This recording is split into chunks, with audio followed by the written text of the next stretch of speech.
اللہ الرحمن الرحیم صلی اللہ علی النبی الأمی وعلی صلی اللہ علیہ وسلم صلاة و سلام علیک یا رسول اللہ صلی اللہ علیہ وسلم۔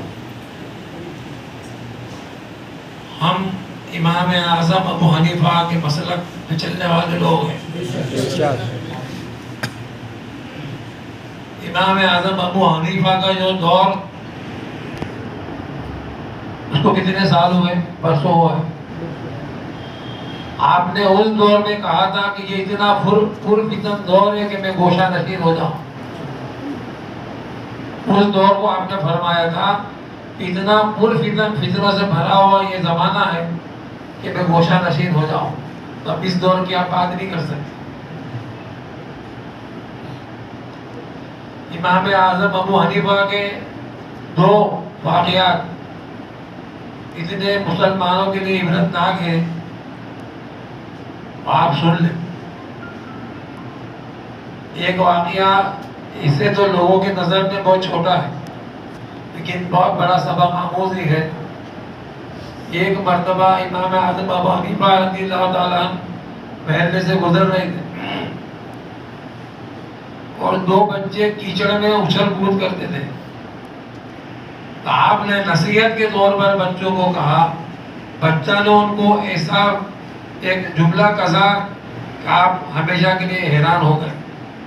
آپ نے فرمایا کہ بچوں سنبھل کر کھیلنا، کیچڑ ہے، پانی ہے، اس میں پیر آپ کا پھسل گیا تو تمہارے کپڑے خراب ہو جائیں گے، گندے ہو جائیں گے۔ وہ بچوں نے کہا کہ امام اعظم، ہم تو بچے ہیں، ہم پھسلے تو صرف ہمارے کپڑے گندے ہوں گے، آپ بھی ادھر مت پھسل جانا ورنہ کی امت گمراہ ہو جائے گی۔ آپ حیران ہو گئے۔ یہ ایک واقعہ۔ اور دوسرا، آپ ایک مرتبہ ایک جہاز میں سفر کرتے تھے، ایک شخص آپ کے پاس آیا، بیٹھا، آپ نے اس سے کہا کہ میرے پاس 70,000 سونا مہر اشرفیاں ہے۔ آپ نے اس کو دکھائی۔ اس کے علاوہ اور جہاز میں کوئی بھی نہیں جانتا تھا کہ امام اعظم ابو کے پاس میں 70,000 اشرفی ہے۔ جب جہاز دریا کے اندر آیا تو جس شخص کو آپ نے اشرفی دکھائی تھی، اس کے دل میں شیطان وسوسہ ڈالا۔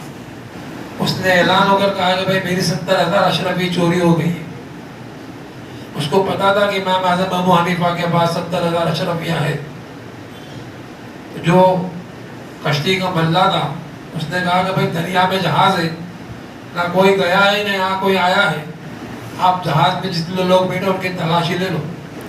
اس نے بولا میں نہیں لوں گا، آپ بھی لو۔ وہ جہاز والے نے سب کی تلاشی لی، امام اعظم ابو حنیفہ کی تلاشی لی۔ اس نے شخص نے کہا کہ آپ ان کی تلاشی لو۔ اس نے پتا تھا کہ مہر تو انہی کے پاس ہے۔ وہ جہاز والے نے کہا کہ بھائی یہ امام اعظم ہے، ان کی تلاشی میں نہیں لے سکتا۔ بولے مجھے آپ ان پر ہی شک ہے۔ بولے اگر تجھے شک ہے تو دو تلاشی دے لے۔ اس نے تلاشی لی تو آپ کے پاس سے ایک سونا مہر نکلی تھی۔ وہ حیران ہو گیا۔ امام اعظم ابو حنیفہ اپنی جگہ سے اٹھے بھی نہیں ہے، کدھر گئے نہیں ہے، جہاز دریا میں 70,000 سونا اور اشرفی انہوں نے خود مجھے دکھائی، پھر کہاں چلی گئی؟ آپ خاموش ہو گئے۔ پورا جہاز بھی اس کو تھوتو کرنے لگا، تو نے اسے انسان پر شک شبہ کیا۔ جب جہاز اپنے مقام پر پہنچ گیا، سب لوگ اترے، آپ بھی اترے۔ وہ شخص آپ کے پاس آیا اور پیروں میں پڑ گیا۔ بولے کہ امام اعظم، آپ نے خود مجھے اشرفی دکھائی تھی اور میں نے خود اشرفیاں دیکھی تھی۔ جہاز سے اترے نہ کدھر گئے، اشرفیاں کدھر گئی؟ آپ نے فرمایا کہ تو نے جیسے ہی اعلان کیا کہ میری 70,000 اشرفیاں گم ہو گئی ہے، میں نے اسی وقت پورا پرلا دریا میں ڈال دیا۔ بولا آپ نے ایسا کیوں کیا؟ وہ تو آپ کی تھی۔ بولے یہ تو جانتا تھا کہ میری چھایا بھی نہیں ہوتا، بھوک لگے پتھر مارو تو کھجور توڑ نہیں سکتے۔ تو ایسے دوستی مت کریو جیسے لمبی کھجور کہ دھوپ لگے تو سایہ نہیں، بھوک لگے پھل دور۔ وہ پیر اگر جو مرید کی تکلیف میں کام نہ آئے کہ وہ پیر نہیں ہوتا۔ آپ جب بیعت کرتے ہو، اسلام میں سب سے بڑا جھگڑا کس چیز کا ہوا؟ بیعت کا ہوا۔ کربلا کے میدان میں جو ہوا بیعت کا تو جھگڑا تھا، کوئی زر زمین کا جھگڑا نہیں تھا. امام علی مقام نے یزید سے بیعت کرنے کے لیے اس لیے نام فرما دیا کہ وہ فاسق و فاجر تھا. پیر ہونے کی 4 شرطیں ہیں، صوفیاؤں نے لکھی ہیں. پیر ہونے کی 4 شرطیں ہیں.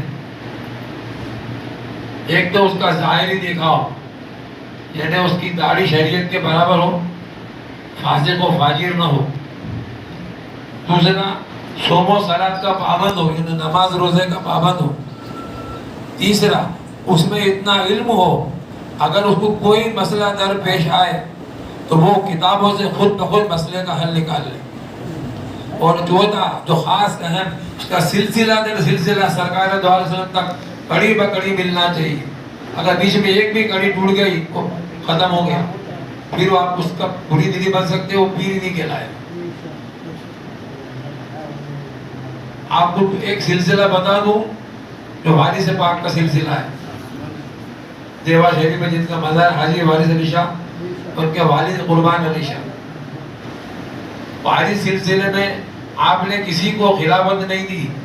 جو بھی وارثی لوگ کہتے ہیں آپ نے کسی کو خلافت نہیں دی تھی. وارثی سلسلے میں آج بھی یہ طریقہ ہے، اگر آپ کو مرید بننا ہے تو آپ کو وارث پاک جانے کا، دیوا شریف ان کا گلاف پکڑنا اور کہنا میں آپ کے مرید ہوا. ان سلسلے میں اسی طرح سے بیعت ہوتی ہے. باقی وارثی سلسلے میں اگر کوئی کہ میں آپ کو بیعت کیا تو وہ جھوٹا ہے. وارثی سلسلے میں کسی کو نعمت دی نہیں گئی. دوسری بات خاص جو یہ ہے، آج کل جو کل فتن دور ہے، یہ ہمارے انا بھائی بیٹے ان کے ملنے میں تعزیہ بنتا ہے. ان کے یہاں مولانا آ گیا، اس نے بول دیا بھائی یہ تعزیہ آپ بناؤ گے، بولے جائز نہیں. انہوں نے بولا کہ آپ ہمارے پیر صاحب کے پاس چلو، ہم نے منڈپ باندھ دیا ہے تعزیے کا، اگر ہمارے پیر صاحب منع کر دیں گے ہم ابھی فی الحال منڈپ کھول کے رکھ دیں گے، کبھی تعزیہ نہیں بنائیں گے. مولانا نے پوچھا کون آپ کے پیر صاحب؟ بولے سلیم اللہ. بولے میں نہیں آؤں. سبحان اللہ سبحان اللہ سبحان اللہ.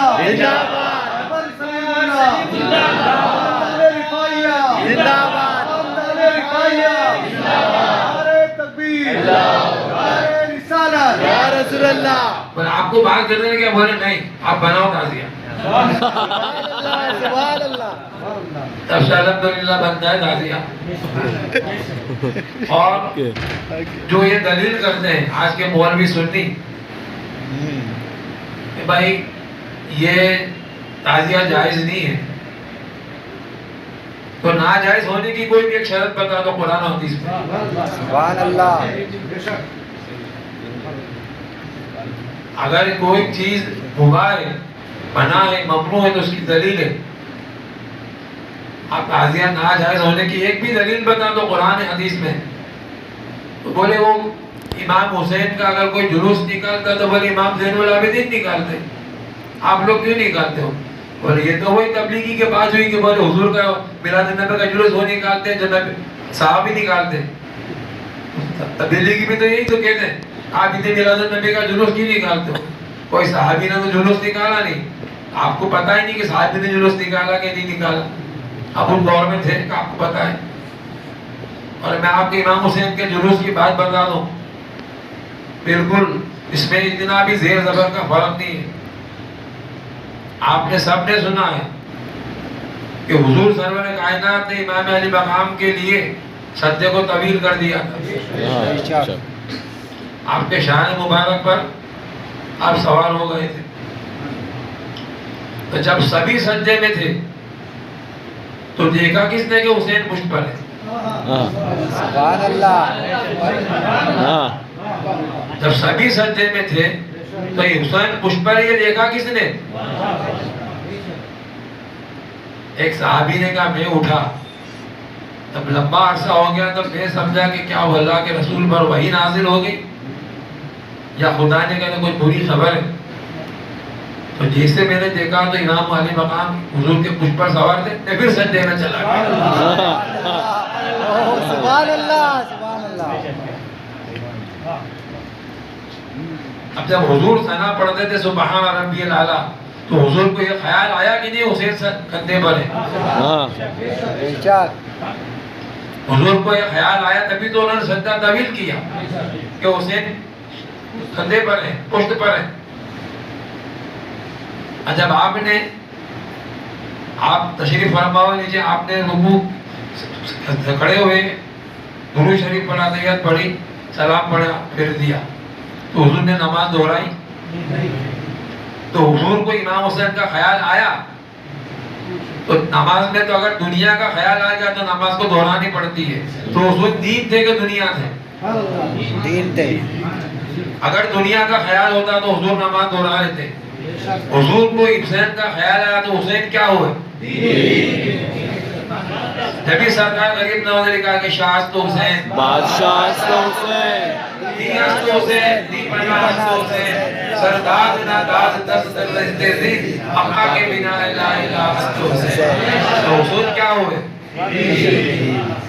ہمارے تو ہم تو دین ہی ہیں، دین کو ہی تو مانتے ہیں، آپ تو دین سے گمراہ ہو چکے ہو۔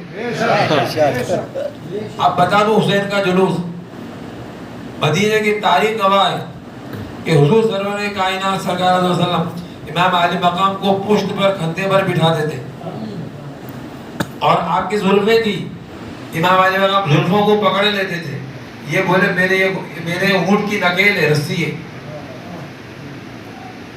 اور صحابہ آپ کے ساتھ چلتے تھے، اور حضور صلی اللہ علیہ وسلم آپ کو مدینہ کے گلیوں میں گھماتے تھے، جلوس حسین نہیں تو کیا تھا؟ سبحان اللہ، سبحان اللہ۔ اب حسین کو تو ہم کندھے پہ نہیں اٹھا سکتے، تو ہم ان کے روزے کو کندھے پہ اٹھاتے۔ سبحان اللہ۔ ہم تو الحمدللہ سنت تو اللہ ہم سے ہی ادا کروا رہا ہے۔ اور امام علی مقام کے بارے میں اتنی کتابیں لکھی ہے، اور سرکار نے فرما دیا تھا، قرآن شریف رکھا تھا، پہلے یہ ناطق قرآن ہے اور یہ بولتا قرآن ہے۔ سبحان اللہ۔ یہ قرآن ناطق ہے جو کتاب کی شکل میں ہے، اور یہ بولتا قرآن ہے۔ امام علی مقام ایک مرتبہ حضور نے جبرائیل علیہ السلام کو پوچھا کہ آپ جو وحی لے کر اڑ کر آتے ہو آسمان سے نیچے، آپ اڑتے ہو کس طریقے سے اڑتے ہو؟ بولے یا رسول اللہ صلی اللہ علیہ وسلم یہ تو میں نہیں جانتا، مگر میں اڑتا ضرور ہوں۔ آپ نے کہا آپ کے پروں کو ابھی الٹ کر آپ نے دیکھا ہے؟ بولے نہ، بولا آپ کے پروں کو الٹ کے دیکھو۔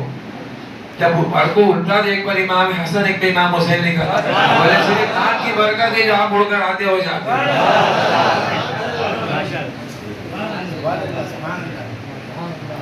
ان کے مرتبے کوئی دنیا میں نہ سمجھا ہے نہ سمجھ سکے گا۔ وہ تو جب روز حشر میں ہوگا، میں آپ کو ایک یوپی کا واقعہ بتا دوں، اگر میں غلطی نہیں کرتا تو شاید، پکا نام مجھے معلوم نہیں، لیکن وہ دماغ حسین کانپوری تھے جو مفتی تھے کانپور کے، انہوں نے اس جگہ تعزیہ کو بنانے کو بند کر دیا، بولے خبردار تعزیہ بنایا تو گاؤں والے مفتی صاحب کا کہنا مان کے بیٹھ گئے۔ عاشورے کا دن آیا، سب لوگ اداس بیٹھے تھے، تعزیہ تو بنا نہیں تھا، چھوٹے چھوٹے بچے تھے، انہوں نے اسے چھوڑا تعزیہ بنایا، اور وہ مفتی صاحب اوپر مکان میں چھوٹی سی حجرے میں بیٹھ کے پڑھ رہے تھے عاشورے کے دن۔ بچے یا حسین کر کے تعزیہ لے کے دوڑے، تو جو مفتی صاحب جنہوں نے منع کیا تھا وہ اوپر سے کودے، وہ بھی یا حسین کر کے ان کے سامنے دوڑنے لگے۔ بچے یہ سمجھے کہ ہم نے منع کیا، مولوی صاحب کو مارنے کے لیے آ رہے ہیں، بچے اور تیزی سے دوڑے، مولانا اور تیزی سے دوڑے، گاؤں پورا بھرا ہی بیٹھا تھا، پورا گاؤں یا حسین کر کے ہو گیا ان کے پیچھے۔ جہاں تعزیہ ٹھنڈا کرتے تھے وہاں جا کے پہنچے، گاؤں والوں نے مولوی صاحب کو پکڑ لیا، اور آپ نے منع کیا تھا تعزیہ مت بناؤ، آپ بھی یا حسین کر کے امام حسین نام لے کر بچوں کے پیچھے دوڑے۔ بولے کیا کروں؟ بولے تعزیہ والا ان کے ساتھ تھا۔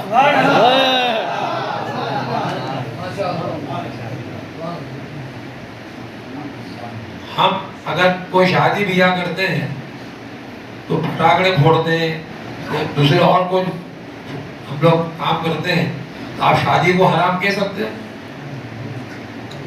جو فضولیات ہیں جو ہم کو نہیں کرنا اس سے ہم کو بچنا چاہیے۔ تو امام علی مقام کا جلوس بھی آپ کا روزہ مبارک امام علی مقام کا ہی بنا ہوا ہو، اور کسی اور کا اب